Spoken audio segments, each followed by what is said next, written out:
خدمت دین خداوند متعال در مسیر خدمت به قوم و براس و سکی و پریشانی هم برای مردم ارزش داری و چون برای مردم ارزش داری برای الله متعال ذات هم ارزش داری. این مرگی که شما شب و روز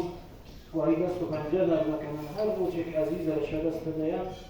پیغمبر اکرم صلی الله علیه و سلم فرمایش کردند که یک کلی شما درست پدر دوید گو حاجی محمد گل مرحوم وفات را سالها قبل گو مرحوم حاجی امید وفات را شاهی قلطب حاجی بلوچخان وفات خدا رحمت کرد گو کرخدا گلگاک وفات را حاجی نوبندگی وفات را برود دیمایی تر حاجی ماخان وفات را بیت با مرحوم حاجی شهید جهانگیر شهادت را حاجی بلوچخان شهادت را ممکن شما بشانی در گذشت و شهادت پدر بید اما چیزی که الله متعال نبی فرمایش کن که در گذشت و یه مرگ حبیبه به حبیبه رسید لیکن بنده و درست انسان و درست مؤمن به ای ربا رسید ربی که منتظرن بهشتی که منتظرن رضوان الهی که منتظرن نبی مکرم اسلام که برای وفی محبوبا منتظرن. یک روز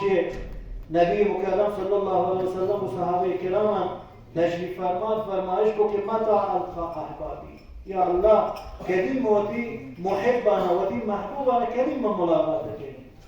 یک صحابی فرمایش کو یا رسول الله مگر ما صحابه کرام تی محبوب تی محب تی عزیز تی دوست مگر اما نوان. پیغمبر صلی الله علیه وسلم فرمایش کو که شما نی صحابه نی یار نی اصحاب نی محبوب نی محب نی کسی که من آوان دیدار آرزو کنی اما قوم اما امتی که بعدها درها سال صدها سال قرنها بعد که در حالی که من نبی مکرم اسلام ندیستن نزول